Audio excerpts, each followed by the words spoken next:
Hi friends, ఎలా ఉన్నారు? బాగున్నారా? మేము గిట్ట బాగున్నామండి. ఇప్పుడు అన్నం తిని కూర్చున్నాం. హాయ్ ఫ్రెండ్స్, ఎలా ఉన్నారు? బాగున్నారా? అన్నం తింటున్నామండి. మీరు అన్నం పెట్టి తిన్నారా? నేనండి ఇప్పటికే రోజు నన్ను పనికి పోయి ఆకలి అయితే బాగా అలసిపోయినా. ఈరోజు తొందరగా తినేసి పంపడం మన తొందర తేవాలి. రేపు అయితే తొందర పనికి వెళ్ళాలంటే టైం దొడ్డు బియ్యమే వండినా. ఇగో మెత్తగా అయింది అన్నం అండి. నాకు మెత్తగానే ఇష్టం అన్నం మాత్రం. మంచిగా ఉండదు. పతుగాలనేమో పప్పు వండినాము. ఇంత ఉందండి ఇంకా పప్పు. ఇంకా నేనేమో మధ్యాహ్నం మేమేం చేసినంటే ఇంకా కొత్తిమీర పుదీనా ఉండే మండికెళ్ళి తెచ్చిండే మా పాప. కొత్తిమీర పుదీనా అన్నీ వేసి చట్నీ చేసినండి.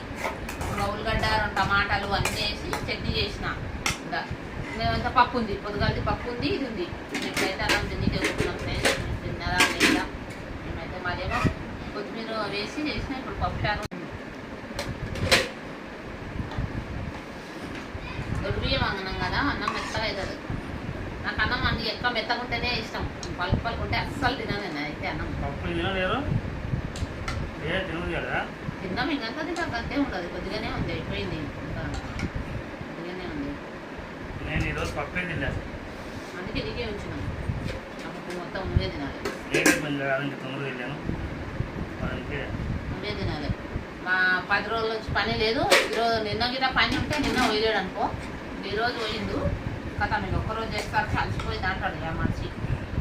చట్నీ మాత్రం బాగా అయింది. కొంచెం కారం ఎక్కువైందంట. మా పాప తిన్నారు కదా, మా పెద్ద కూతురు కారం ఎక్కువైంది అన్నది కొద్దిగా. కొంచెం బాగానే అయింది. ఉల్లిగడ్డ టమాటా కొత్తిమీర పుదీనా. ఈరోజు నాకు పొద్దుర్శనం అదే పోయింది. కూరగాయలు అన్నీ చదువుకుంటూనే ఉన్నాను. నిన్న కూరగాయలు తెచ్చింది మా బాబు మా కూతురు ఇద్దరు పోయి. నా పెద్ద కూతురు నా కొడుకు ఇద్దరు పోయి తెస్తే ఈరోజు కొత్తిమీర పుదీనా అన్ని కూరగాయలు చదువుకుంటూ చదువుకుంటేనే అదే టైం అయిపోయింది. ఇంకేం తిండికి ఇవ్వలేదు పిల్లలు. ఇంకా నాకు ఒక్కదానికి దేనికి రాలేదు. అందుకే ఉండలేని ఆ కూరగాయలు చదివి కొత్తిమీర తెంపేసి కరేపాకు తెంపి కూరగాయలన్నీ చదివి అన్నీ పెట్టి ఇంకొకటి పుండుకూర ఒక్కటి బాగుండాలి. అదొక్కటి తెంపలేదు. ఇంకా మళ్ళీ నాకు పని చేసిన ఆమె గిட்ட కొన్ని కూరగాయలు ఇచ్చింది. ఆమె గిట తెంపేసినాం. నేను మా పెద్ద కూతురు పుండుకూర రేపు శుక్రవారం కదా, పప్పు చేయలే.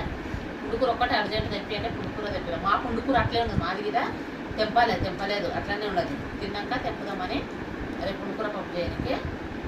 మా బాబు అంటే వద్దు మమ్మీ ఈరోజు పప్పు చేసారు కదా, రేపు టమాటా కూర చేయాలంటే టమాటా కూర చేయాలో ఏమేదో అయితే పుండుకూర తెంపలేదు.